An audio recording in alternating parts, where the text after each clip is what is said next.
Welcome students to the online classes.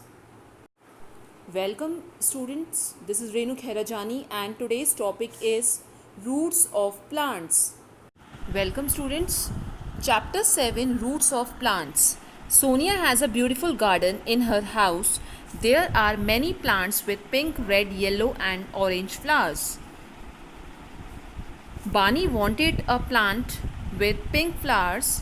She asked Sonia for the plant. Sonia immediately asked to pull out a plant.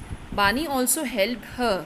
Soon the plant came out of the soil. Sonia gave it to the Bani. Student, this chapter is all about roots of plants. अब हम इस chapter में ये पढ़ेंगे कि जो plants की roots जो होती हैं वो कितनी इम्पॉर्टेंट होती हैं, यानी कि रूट्स कितनी ज़्यादा इम्पॉर्टेंट होती है एक प्लांट के लिए. स्टार्ट करते हैं.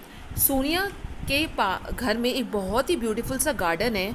उसमें तरह तरह के प्लांट्स हैं और वहाँ पे pink, red, yellow, orange colour के फ्लावर्स भी हैं, यानी कि उसका बहुत ही सुंदर सा उसका गार्डन है.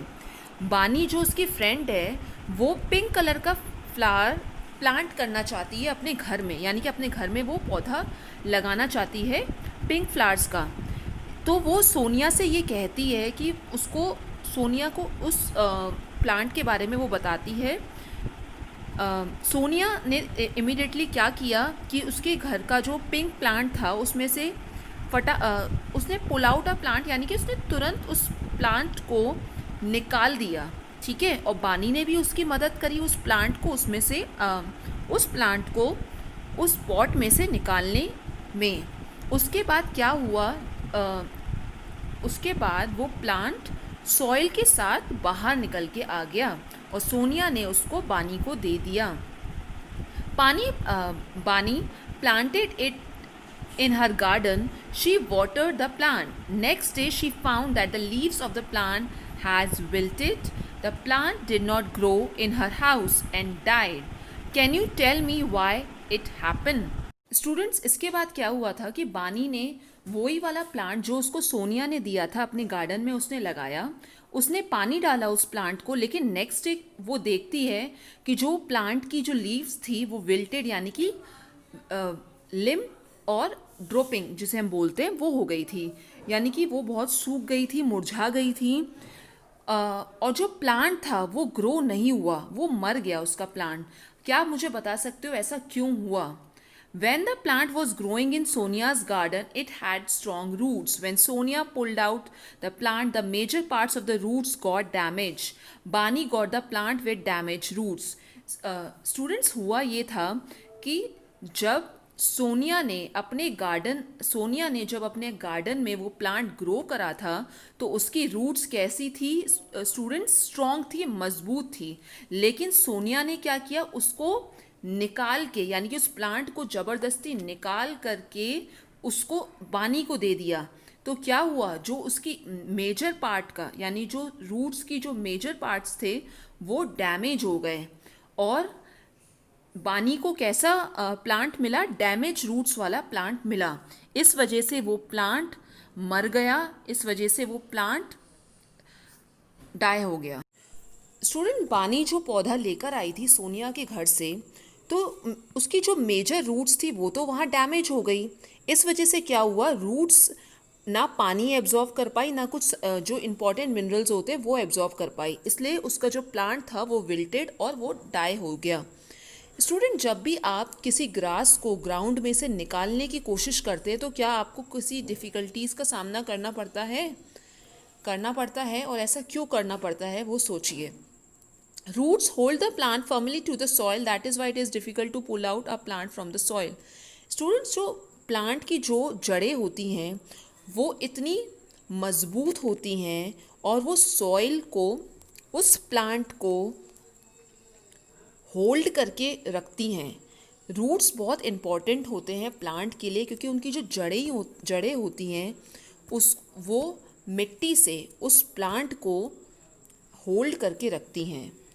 इसलिए बहुत ये मुश्किल होता है कि उस प्लांट को उस सॉइल में से उखाड़ के बाहर निकालना, क्योंकि जो उसकी जड़ें होती हैं वो उस प्लांट को होल्ड करके रखती हैं मिट्टी से, ठीक है। Roots of trees go deep into the soil and are firmly bound to it. Even a strong wind are not able to pull it out of the earth. जो ट्रीज की जो जड़ें होती हैं वो नीचे ज़मीन तक, नीचे सॉइल तक चले जाती हैं और उस ट्री को होल्ड करके रखती हैं, उस ट्री को बाउंड करके रखती है। इस वजह से क्या होता है कि इतनी तेज़ हवाएं चलती हैं, उसके बाद भी वो जो पेड़ है वो उखड़ता नहीं है, ठीक है। Some roots are eaten by us, यानी कि कुछ ऐसी रूट्स होती हैं स्टूडेंट जो हम खाते हैं, यानी कि कुछ रूट्स ऐसी होती है प्लांट्स की जिनके अंदर फूड स्टोर होता है, यानी कि वो हम खा सकते हैं, जैसे कि carrot, radish, turnip, beetroot, sweet potato and tapioca store food in their roots, यानी कि इनकी जड़ों में क्या होता है स्टूडेंट, खाना स्टोर हो रखा है। जैसे कि अगर हम बात करें गाजर की, मूली की, शलजम की, चुकंदर की, स्वीट पोटैटो की और आपका ट्रैपिका की। Cassava tapioca grows in the states of Kerala, Tamil Nadu and Andhra Pradesh, Nagaland and Mizoram. यानी कि कसावा जो प्लांट है उसकी जो ये वाली रूट्स होती है जिन्हें हम बोलते हैं टपोइका, ये कौन कौन सी स्टेट्स में ग्रो होती है, जैसे कि केरला, तमिलनाडु, आंध्र प्रदेश, नागालैंड, मिजोरम में। ये रूट्स पता है बच्चों कब खाई जाती है, जब वहाँ पे इन स्टेट्स में फेमाइन जैसी कंडीशन आ जाती है। फेमाइन इज़ अ कंडीशन जब लोगों के पास कुछ भी नहीं होता है खाने के लिए। अब कुछ खाने को क्यों नहीं है, कोई बाढ़ आई या फिर कोई फ्लड आया, तो फ्लड की वजह से क्या हुआ, उनकी जो खेती बाड़ी थी, जो क्रॉप्स थे वो सब खराब हो गए, नष्ट हो गए। तो इस वजह से फिर वो क्या खाते हैं, फिर वो ये वाली रूट खाते हैं, ठीक है, क्योंकि उनके पास उस समय कोई और क्रॉप्स नहीं होती है। ओके स्टूडेंट, एक ये दिस इज एक्टिविटी नंबर 1। आपको एक नेम ऑफ द प्लांट दे रखा है, आपको अपने आप से ये बताना है कि आप इन प्लांट से कौन कौन सी डिशेस अपने घर पे बनाते हैं। स्टूडेंट्स, सम रूट्स धैर्य, sweet potato grow to form are new plants. कुछ रूट्स ऐसी होती हैं स्टूडेंट्स जो ग्रो होती वो अपना एक नया प्लांट बना लेती है। The banyan tree has aerial roots. जो आपको बरगद का पेड़ दिखाई दे रहा है, इसकी कैसी रूट्स होती है बच्चों, एरियल रूट्स होती हैं। इसका मतलब कि जब इनकी रूट्स ग्राउंड को टच करेगी, they grow into new plants, वो एक नए प्लांट्स में ग्रो करेगी। जब इनकी रूट्स ग्राउंड को, ज़मीन को टच करेगी तो they grow into a new plants, ठीक है। इसके साथ स्टूडेंट क्वेश्चन है, मैं आपसे पूछ रही हूँ कि रूट्स क्या क्या फंक्शन परफॉर्म करती हैं। मैंने पहले भी आपको इसमें पेज में बताया था कि सबसे इम्पॉर्टेंट काम होता है रूट्स का कि जो वाटर होता है, यानी कि जो आप प्लांट में जो भी पानी डालते हो तो रूट्स उनको एब्जॉर्व कर लेता है। They absorb water for the plant from the soil, यानी कि मिट्टी से उस पानी को वो एब्जॉर्व कर लेता है, किसके लिए, पौधे के लिए, ठीक है। तो रूट्स का काम क्या होता है, पानी को एब्जॉर्व करने का। They hold the plant firmly to the soil, यानी कि वो उस प्लांट को सॉइल से होल्ड करके रखता है वो, ठीक है। Some of the roots are edible, यानी कि हम उसको खा सकते हैं, जैसे कि कौन कौन सी है, वो कैरेट है, रेडिश है।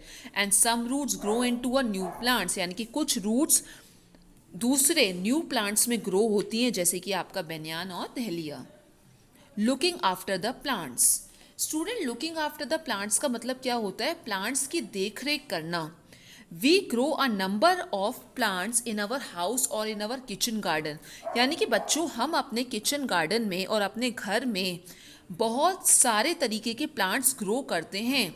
सम people grow trees around their houses, यानी कि कुछ लोग अपने घर के आसपास पेड़ लगाते हैं, यानी कि हम बहुत अपने घर के आसपास भी हम पेड़ लगाते हैं, अपने फार्म्स में तो हम उनकी केयर करते हैं, ठीक है। अ number of trees grown on the road side and in the park, यानी कि आप अपने घर के आसपास भी अगर देखा जाए या फिर रोड्स में देखा जाए और पार्क्स में देखा जाए तो बहुत सारे पेड़ वहाँ पे भी होते हैं। अब इन सब को देखता कौन है? They are looked after by the people, government और द प्राइवेट कंपनीज, यानी कि जो गवर्नमेंट के लोग होंगे या कुछ प्राइवेट कंपनी होंगी वो इन पेड़ों की देखरेख करते हैं। A large number of plants grow in the jungles, यानी कि बहुत सारे जो प्लांट्स है बच्चों वो जंगल्स में ग्रो होते हैं, फॉरेस्ट में ग्रोन होते हैं। अब उनको पानी कौन देता है? जो हमारे जंगल में, जो फॉरेस्ट में हमारे जो पेड़ होते हैं वो पानी उनको मिलता है बारिश से, रेन से। They provide food and shelter to many animals, यानी कि जो फॉरेस्ट होते हैं वो बहुत सारे जानवरों को, बर्ड्स को, इंसेक्ट्स को फूड देता है और शेल्टर देता है। ठीक है, इसलिए क्या होता है, प्लांट्स और एनिमल्स का एक क्लोज रिलेशनशिप होता है in the jungles. There are many people who live near and inside the jungle. Student, ऐसे बहुत सारे लोग होते हैं जो जंगल्स के आसपास और जंगल में रहते हैं, यानी कि वहाँ के आसपास रहने वाले लोग होते हैं। वो अपने फूड के लिए, फ्यूल के लिए, मेडिसिन के लिए प्लांट्स के ऊपर डिपेंड होते हैं। वो किसी भी बाहर वाले को यानी कि मना करते हैं कि आपको पेड़ नहीं काटना है पैसों के लिए। वो ट्रीज़ की देखभाल करते हैं और इसके साथ साथ वो उनसे वुड, फ्रूट्स और अदर यूज़फुल चीज़ें लेते हैं। Cutting of trees and hunting for animals is not allowed in forests. There are strict laws that stop people from doing so. Only tribal people living in the forest are allowed to use some amount of forest products for their personal use. Student, पेड़ काटना, जानवरों को मारना ये बिल्कुल भी allowed नहीं है। स्ट्रिक्टली ऐसा कानून बना हुआ है कि आप ऐसा कुछ नहीं कर सकते हैं। जो वहाँ के लोग होते हैं जो पेड़ों की देखरेख करते हैं, जो फॉरेस्ट के आसपास जो ट्रिबल पीपल रहते हैं, सिर्फ वो ही अलाउ होते हैं कि वो कुछ अमाउंट ऑफ फॉरेस्ट प्रोडक्ट, यानी कि कुछ अमाउंट ऑफ जो आपका जंगल से जो प्रोडक्ट्स यानी कि जो फॉरेस्ट प्रोडक्ट्स उनको मिल रहे हैं वो यूज़ कर सकते हैं अपने पर्सनल यूज़ के लिए। Okay students, this chapter is over. Hope you understand the chapter. Thank you.